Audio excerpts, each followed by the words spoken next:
Oh, it's all muted. Well, that's bad. Yeah. So I thought that for our missions emphasis this week. What? He's a Marine. Okay. Well, we love them too. Yeah. Good to have you. Glad you're here. All right. Am I on? Good. So Luke chapter 15 and verse 20. Let's start there. Luke chapter 15 and verse 20. This thing seems really sensitive. Is this all right? Okay.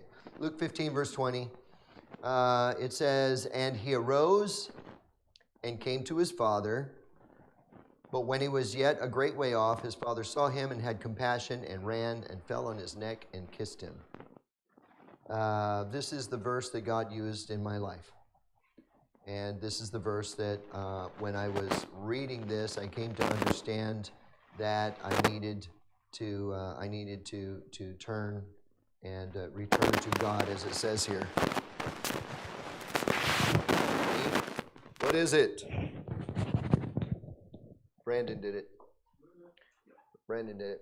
I suppose the best place to start any testimony is birth, right?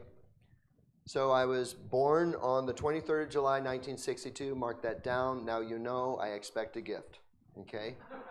My dad was in the military. He was in the Air Force first, and then he got out and he went into the Army. And so I grew up in a home where everything was done very regimented. I knew how to clean my room. I knew how to do hospital corners before I was the age of 10. Very military home. Grew up on military installations all my life. And if you know anything about military families, you travel a lot. We traveled so much that as a child, I lived everywhere from California to Virginia, from Texas all the way up to Alaska. No kidding. I've lived in all of those states plus. I went to 8 different states and attended at least, in my memory, at least 10 different schools before I ever made it to middle school. If that gives you any idea of the kind of instability that we had in our home. And my dad was not a religious man. He was not a Christian. He was a good man. Did his best with the family. He didn't oppose religion. It was just, that was a personal thing. Nobody talked about it. You just don't talk about God or the Bible in the house. Everybody had their own thoughts, and you couldn't talk about it. But Mom was the one who, if anybody was religious at all, it was probably her. But she wasn't really religious. She grew up Mormon. By the time she met my dad, she was no longer practicing. Her mom and dad died before they met. So she was not Mormon. That's just kind of what she grew up in. And so, like every other family in the world, especially military families, we faced our challenges. And there would be times when Dad, because he was in the Army, he did 2 tours in Vietnam, did 2 tours in Korea on the DMZ back in the old days when they were still shooting at each other all the time. And he did a tour of some kind of special duty assignment in Morocco. And I asked him about it a couple of weeks ago because I don't know much about it. I said, "So what were you doing in Morocco?" And he said, "I can't tell you." "Dad, that was 1960. You can probably talk about it now." Nope, can't do it. They said that I'm not allowed. So anyway, I don't know what they were doing, but that's the kind of home that I grew up in. And there would be times when Dad would be away on one of his, we used to call them field trips. They said that they were going to the field. That's how they described it. And I thought going to the field meant that they were going out there to live in tents and camp out.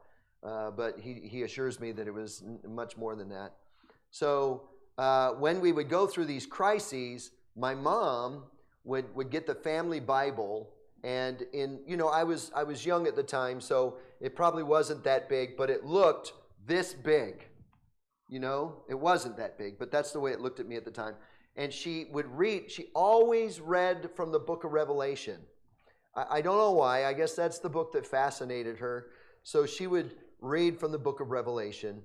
And so I knew all about, the moon turning to blood and the sun and ashes and hail and fire and all of that. As a young boy, I got all of these stories about calamity and destruction and all of that. And even then, I guess I knew that God hated sin. And I understood that God was going to punish sin someday, but I didn't really feel truly, it wasn't personal to me. You know what I mean? It wasn't personal. I guess my concept was that God was going to bring judgment upon the world. And so it wasn't really a personal thing. And I knew that when God did bring judgment upon the world, it was going to be bad for me, but it wasn't personal. It was just a fear of being caught up in, hellfire and damnation kind of stuff. And that's what it was to me. And I remember one night we were on a trip on the road. We had a station wagon, and we would lay the kids in the back of the station wagon, head to toe, head here, head here, head here. And that's the way we would travel that way. Mom and Dad would be in the front. We'd all be laying down in the back on these long trips that we took. And I never knew where we were going until we got there, because military family, we were always going somewhere. And it was a dark night. It was clear. And I was looking up at the sky, and the moon was orange. Now, if you know anything about science, you know that that's just what happens sometimes. But in my mind, oh my goodness, the moon is turning to blood. Judgment is coming. We're all going to die. And I'm laying back there literally in fear. My brothers and sisters are asleep. They don't know that they're about to die. And my mom and dad are in the front talking back and forth just about normal chat, stuff that didn't interest me. And I'm like, don't they know? Why are they not afraid? We should all be running for the hills. And, you're laying there in fear. And I, at some point, drifted off and went to sleep. And so we traveled by car everywhere. We didn't really settle down in our travels until we eventually arrived in Northern Virginia. And anyway, that was one of my first religious influences of me knowing that God was going to destroy the world someday. Now, of course, God did not pour out his wrath on the earth in that night. Calamity did not happen. We were not all destroyed.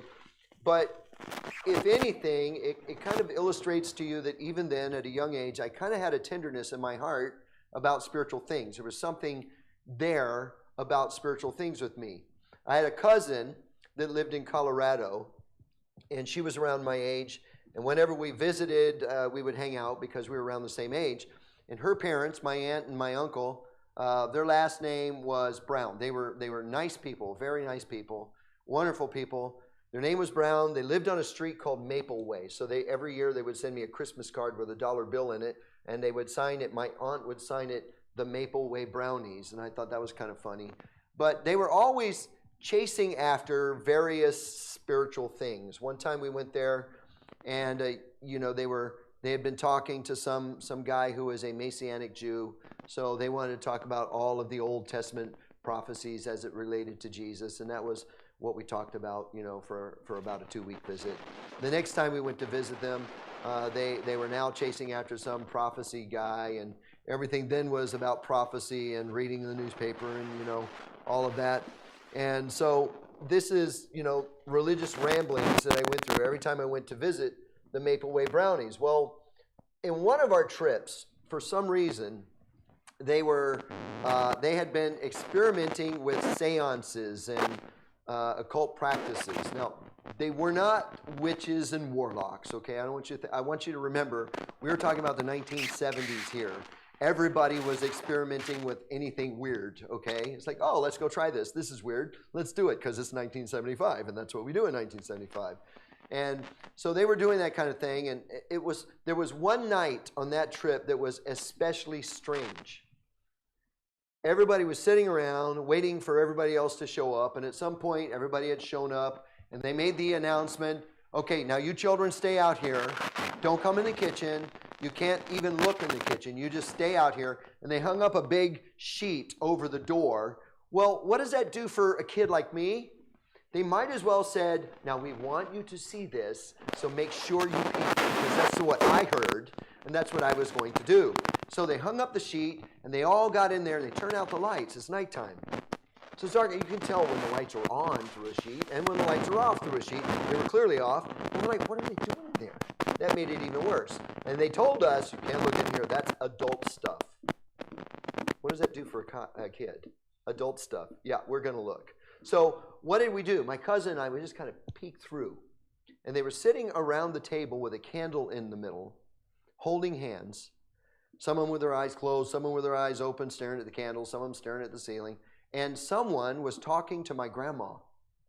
Now, my grandma died before my mom was born. Remember, I told you that. but they were talking to Grandma. And my cousin and I was like, oh, that's cool. They're trying to talk to dead Grandma. Let's try that. So what did we do? We searched the house over till we found a glow-in-the-dark ball.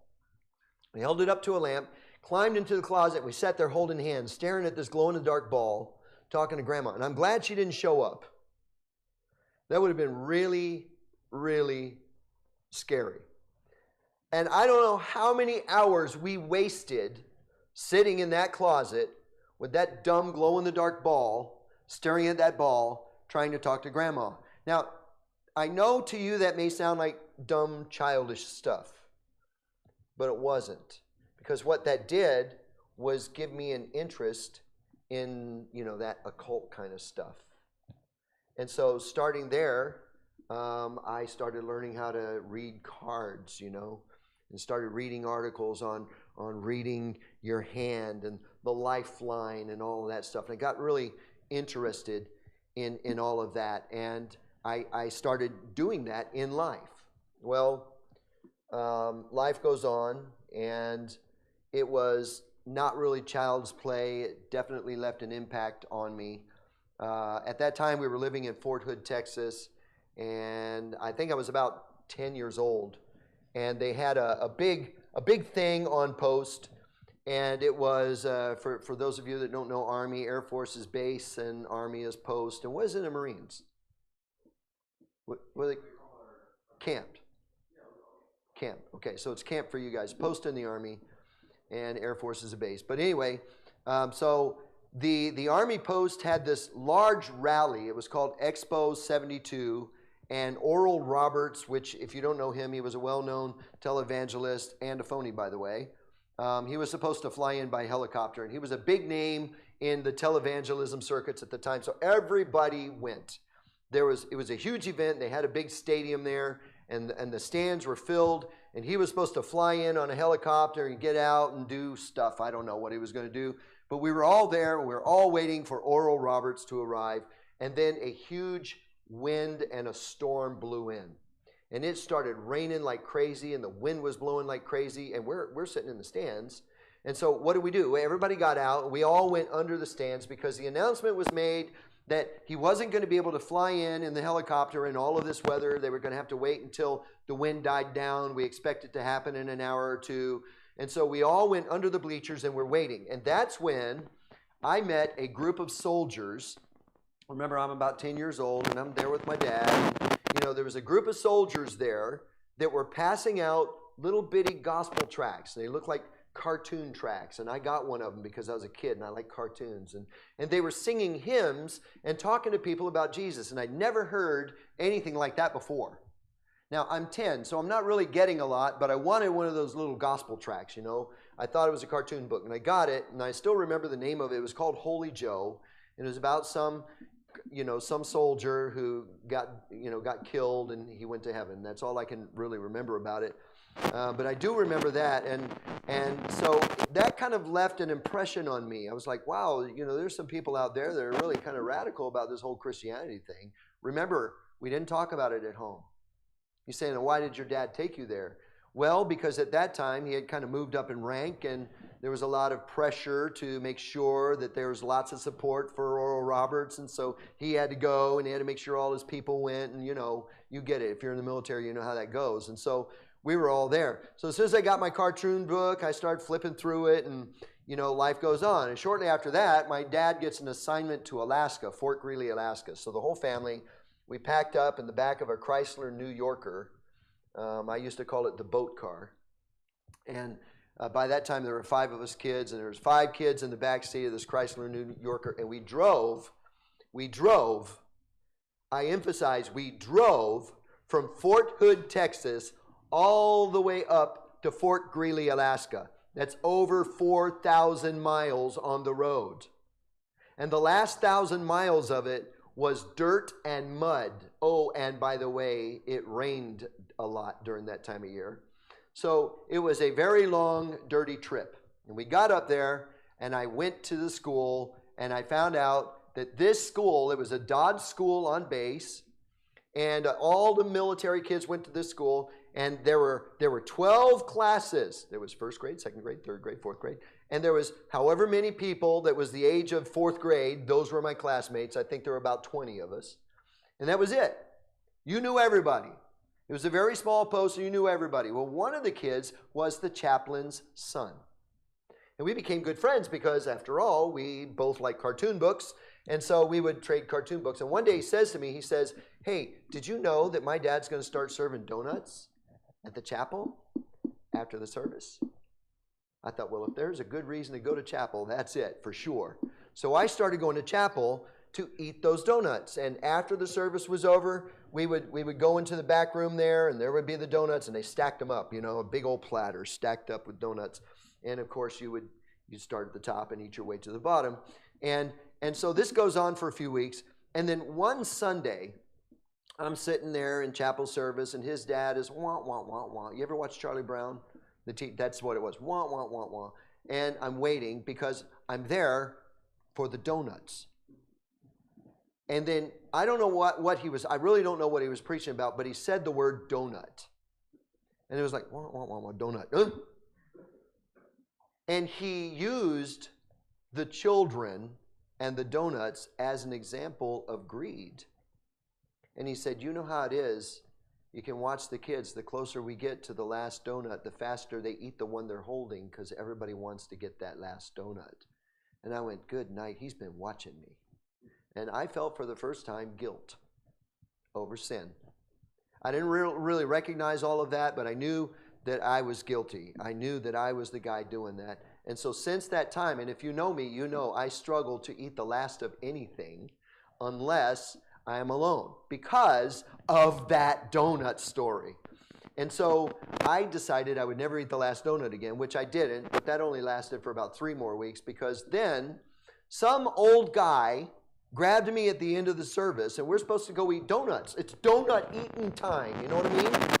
And some old guy, probably around 40 or 45 years old, I mean, he was ancient, he grabs me and he drags me over and he wants to share the gospel with me. So he's sharing the gospel with me, and I'm being a yes man. I want to get through this because the only thing I want is a donut. So, do you know you're a sinner? Yes. Do you know you need Jesus? Yes. Are you ready to pray? Yes. Okay, say this prayer. Lord, forgive me my sins. Lord, forgive me my sins. And I just rushed through the whole thing so that I could go get a donut. But that old guy took too long. And when I got back there were no more donuts. And I was mad. So I never went back.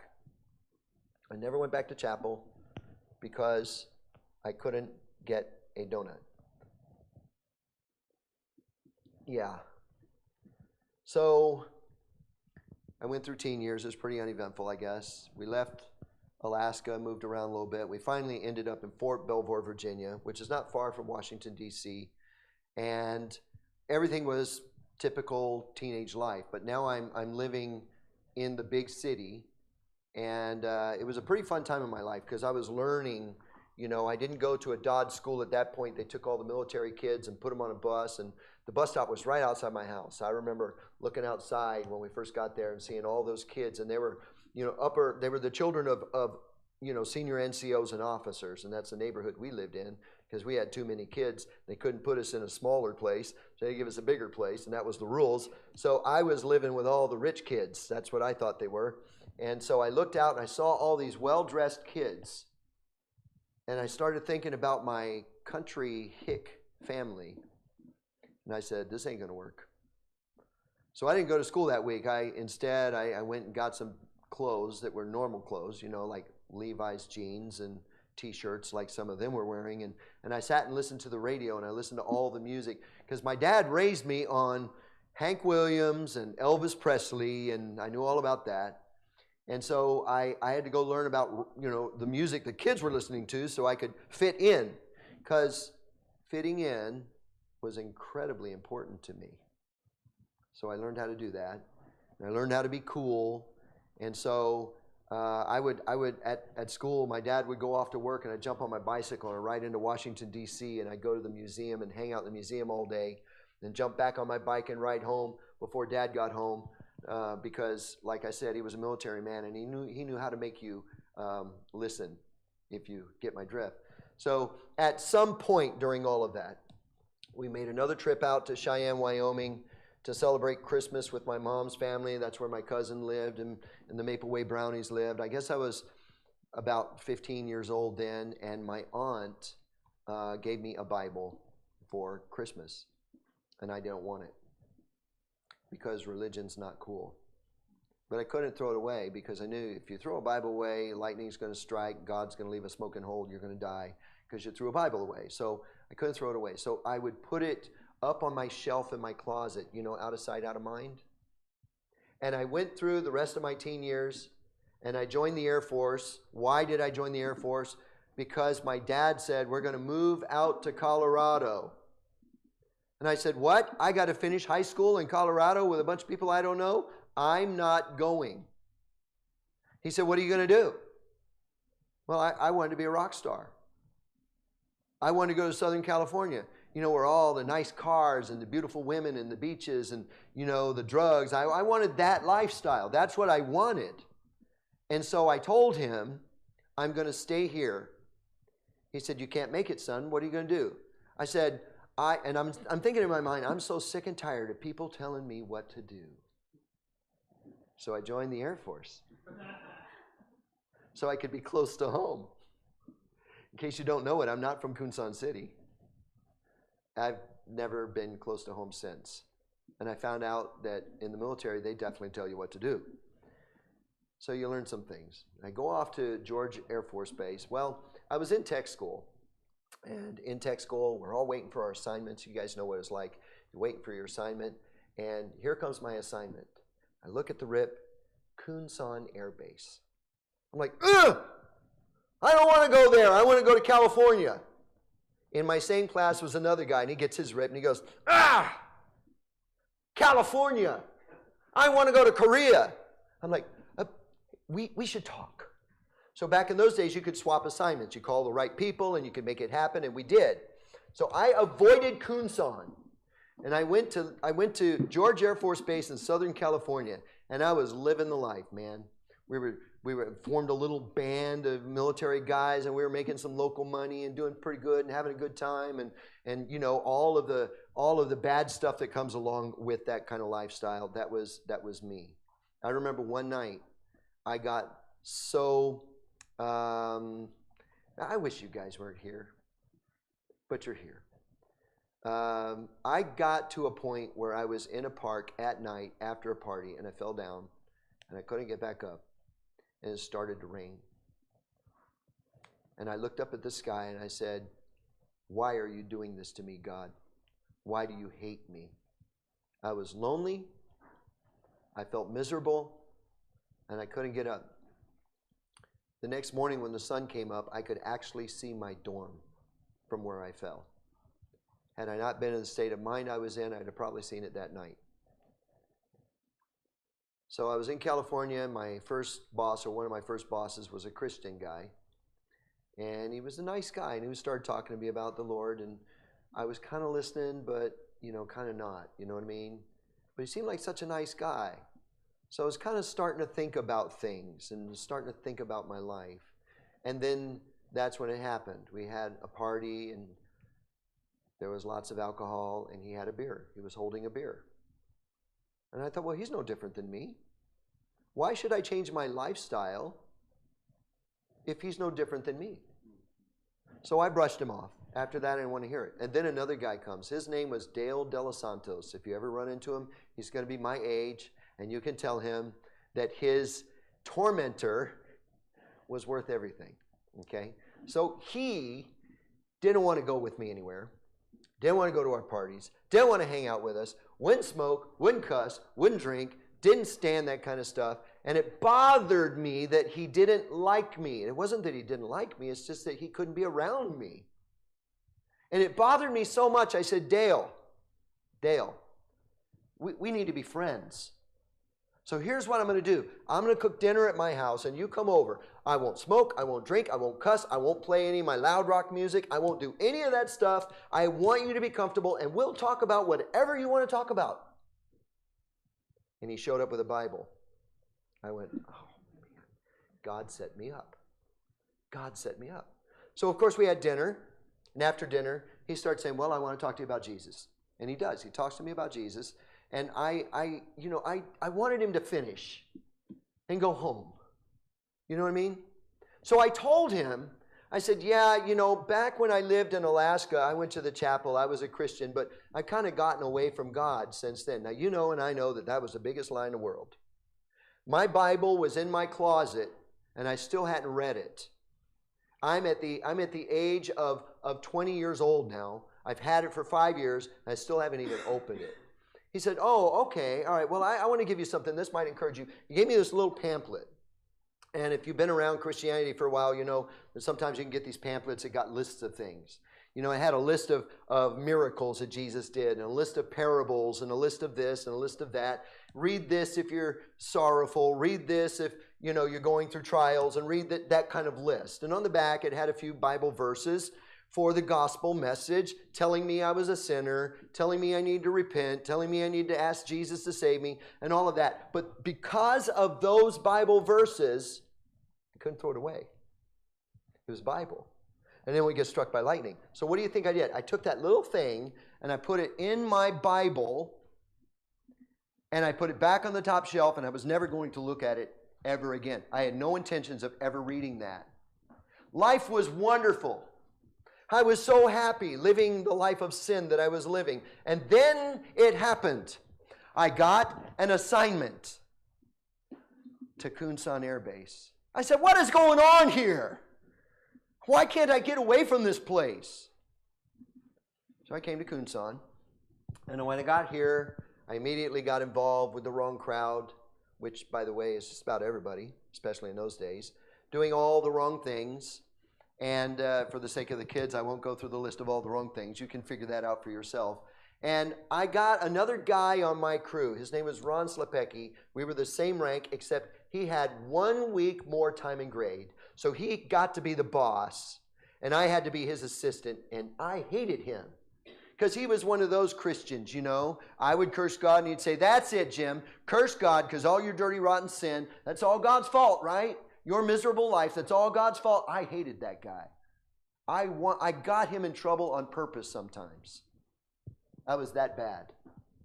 One day we were building up these little bomblets, or practice bomblets, BDU-33s, if you know what that is. It's 26 pounds. There's not much in it.